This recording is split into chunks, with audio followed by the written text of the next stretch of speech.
I've been looking forward to this occasion because I've been looking forward to speaking about this.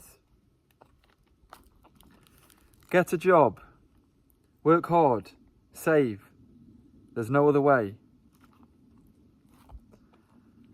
No, there is no other way for you. That's all that you know. You're just a doper. Get off the drugs. And as for the money issues, you can phone up mummy and daddy. My mum was a nurse in the NHS for 40 years, and my dad worked with people with disabilities. They don't have any money. When I was 16 years old, I was paying them board to support. Stop all this rubbish of travelling around like a tramp, hobo, hippie. Long term, it won't work. You'll be in poverty. No, because this is who I am. Long term, it would not work for you. If you were in my position, you would live a life of poverty. Now, these are just some of the comments that I've got on the previous video. Now, don't get me wrong, 98% of you guys out there are absolute legends. And that's probably because you've seen my previous videos where I've talked about my jobs in the past and the experiences I've had in jobs, different businesses, depression, social media, quitting jobs, building vans, all this kind of stuff. And you know that I like to share an honest word. And that's why I've been looking forward to creating this video, because it's something that runs deep inside me, and that's something that, to be honest with you, I'm quite passionate about, and it means a lot to me. And I also believe that hopefully I can help a lot of people by sharing this. Now, in life, you are always going to find people who doubt you. But let me tell you something really important. Those who doubt you do not really doubt you. They just doubt themselves. To the person who said to me, if you run out of money, you can just phone mummy and daddy. If he ran out of money, he would phone mummy and daddy. To the person who said to me, you just need to get a job. It won't work. It will not work for you. You would need to get a job. To the person who said that you're a hippie, hobo, tramp, and all the rest of this kind of stuff. To be honest with you, I probably am a hippie. I wouldn't say that I'm a hobo or a tramp, but I guess that's your opinion.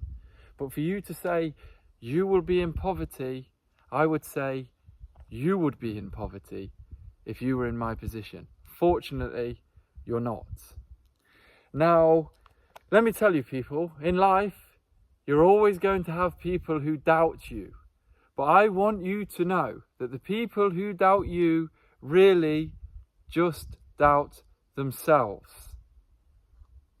Anything that they think about you, really they just think about themselves in your position. That's why anyone in my position that doubts me in my position, it would come true.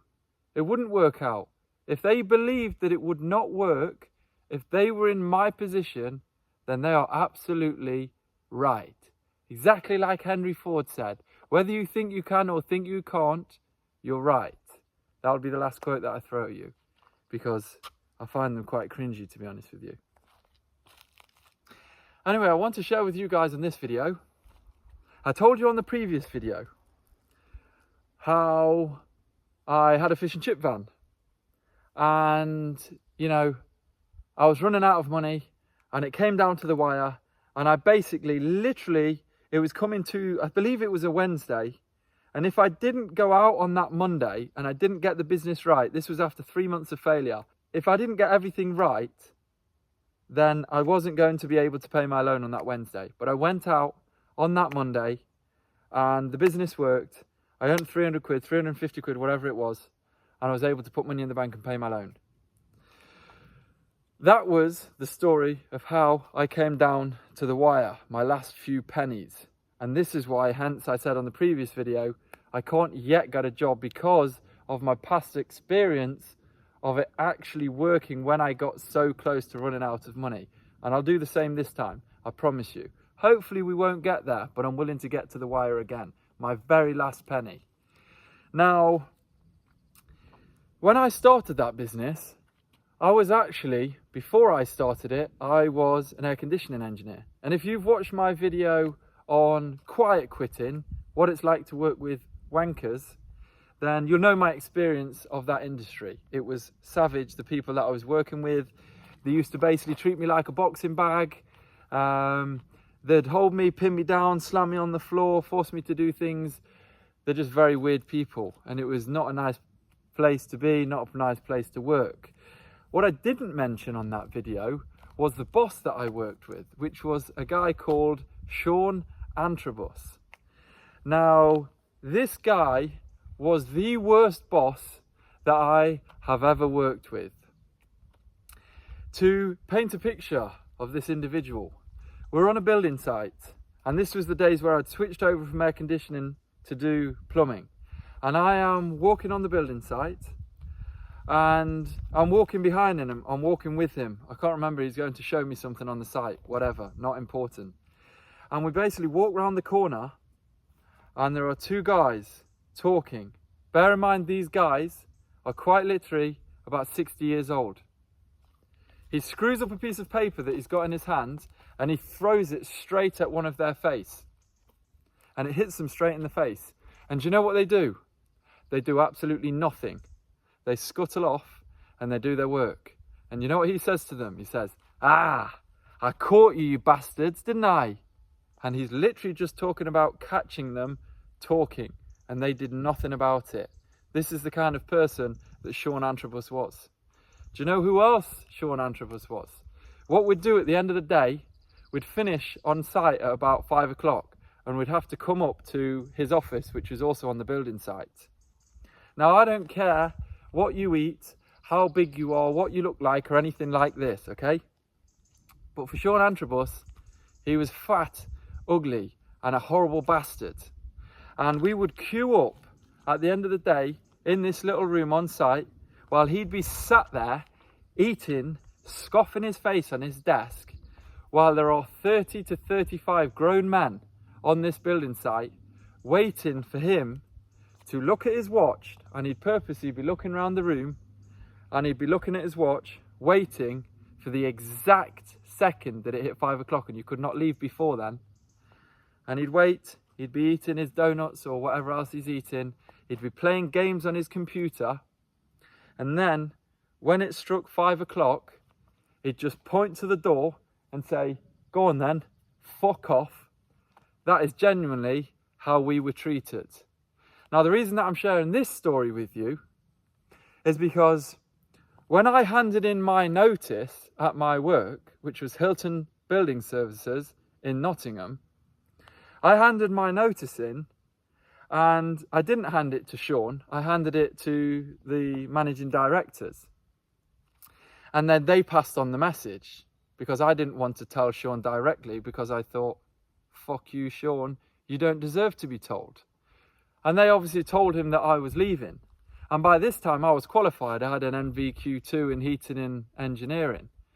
And they told him that I was leaving. And I told them honestly, yeah, I'm leaving. I'm going to start up a fish and chip business. I'm going to buy a mobile catering van.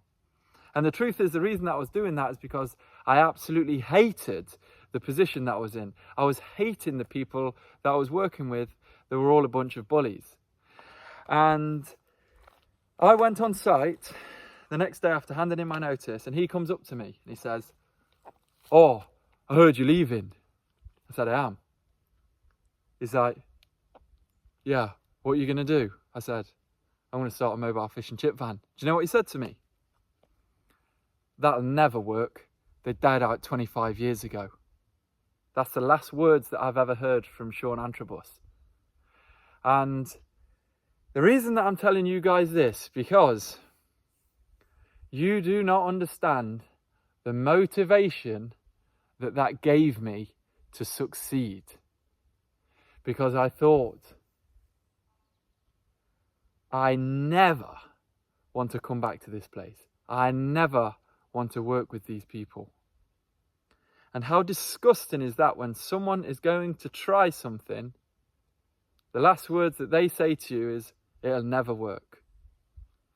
And these are the kind of people that I was working with. But anyway, if Sean Anthropos does listen to this, I want to say thank you. Because truly, those words, you do not understand how motivational they were for me. Because my one goal after you said that was to prove you wrong. Now, I've said on the previous video that I'd never run a business. I didn't even like fish and chips. I didn't have a clue about catering, all of this kind of stuff. I was late 19, I'd just turned 20 years old, I quit. But my desire to succeed was bigger than anything else. And it doesn't matter that I didn't know what I was doing. Because my fear of going back to where I was or where I had been was going to keep me motivated and keep me driven to make sure that I succeeded. And that's exactly what it did. Now, I'm not going to talk about the story of Tom and Simon's Kitchen and where that business led me, because it did very well. Started off very difficult. I'm not going to lie. Obviously, I'd never run a business. I didn't have a clue what I was doing. Didn't like the food myself. So that's difficult to obviously taste the product and be like, yeah, this tastes good, because I didn't even like fish and chips. I do now. But anyway, after 3 months of failing in that business, we eventually got things right. The business took off. It worked. It was a success. Went on to win awards. We made money. Everything was good. But the reason and the whole point really of sharing this story with you guys is to show you that people are going to doubt you in your life. No matter what you do, no matter who you are, no matter where you're at, you're always going to have people that doubt you. Even with my van, when I was working in my property investment job, which the guys I love, and those guys know that I love them as well. They were decent people, they respected me, quality management, all this kind of stuff. But even then, in that job, when I was living in my van in London, and it was just a bare van with nothing else in it, and it was literally -5 in London, and I'm sleeping in the back of the van, there was a time where I dislocated my leg. I hit someone on my bike, they jumped out in front of a red light, bosh, in front of a green light, that's important. And I hit them, I went flying over my handlebars, I dislocated my knee, I dislocated my shoulder, I couldn't walk for 6 weeks, I tore all of the ligaments, all this kind of good stuff. And it was a very difficult time, one of the most challenging times in my life. And they were saying to me, look, because I was coming into the office, literally hobbling with this fucking cast over my knee, whatever it is. And they were saying to me, look, just stay at my house. Caring people, right? The opposite of what the other ones do would probably just say, look, here's a decent sized cardboard box. I hope it doesn't rain tomorrow. But still, these people are good people. And they were saying, look, just stay in my house. Stop what you're doing. You can live with me. It's too much, blah, blah, blah, all this kind of stuff. And it was all coming from a loving position, no problem at all. But still, did I follow that? Did I do that? No, because I believed that I could still make it work. And I did. And I stayed in the van for 18 months. I stayed in whilst I couldn't walk. And I was facing one of the biggest challenges in my life. And the van had a leak in the corner and I was getting absolutely soaked. It was freezing, there was condensation, there was mold issues. I was having to hobble up my ladder with basically one leg to try and fix this with one arm because my shoulder had previously been dislocated. It was a very difficult time. But I decided to keep going, and guess what, eventually I find myself in a position where my van is built, everything's comfortable, it was worth the sacrifice. I can now put that money into the bank instead of putting it into rent or wherever else was going to happen, and then I can leave my job and go traveling, which is exactly what I did. So you're always going to have people that doubt you in life, guys, but please listen to me when I say to you, the most important thing to note is those who doubt you really just doubt themselves. And everything that they say about you, really they think about themselves. So don't listen to these people, because social media can be very harsh and it can be very difficult and it can be very challenging mentally. Even though you get 99 good comments and one good comment, which is pretty much the ratio that I'm working off at the moment. If I'd not had past experience of social media where it did actually affect me mentally, you go through 10 positive comments and then all of a sudden one negative comment comes up, and then you start, that's the only comment that you start thinking about. You're thinking, shit, he doesn't like me, or yeah, maybe I'm doubting myself and all this kind of stuff. You're always going to find them, especially if you're putting yourself out online where basically it's just a random pool of people. And the truth is, there's a lot of fantastic people in this world, which is what I've found from creating this channel.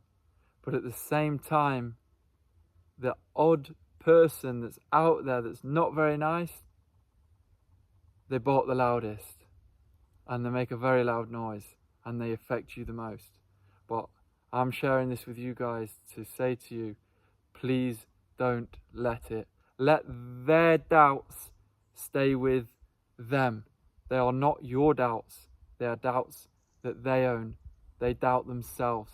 Anything that they say to you about doubting you is really them just doubting themselves if they were you or in your position. So anyway, peace and love to everyone. The t-shirt business is going to drop soon. I had another person who said, t-shirt business? Why are you doing a t-shirt business? That won't work, blah, blah, blah, blah, blah. I'm not going to drop it on this video. On the next video, I believe the site's going to be live. We're going to drop the t-shirt business. So I hope this helps people. This is definitely something that's close to my heart because I was going through one of the most difficult times, or one of the most savage times of my life, between the age of like 16 and 18, when I worked with a pack of dogs in the air conditioning business, and then I eventually left to obviously set up my first business. And obviously I had this person doubt me and say it would never work and this kind of stuff, and I proved him wrong. And even though I'm sharing an honest journey with you guys and saying that I'm nearly broke, money's nearly running out and this kind of stuff, don't get me wrong. With me saying money's nearly running out and I'm nearly broke, that does not mean I do not still believe in myself. So we'll see what happens. Anyway, I hope this has helped people. Stay strong, ignore the doubters. I believe in you because you believe in you. Peace and love. I'll see you on the next video. From a long-haired hippie.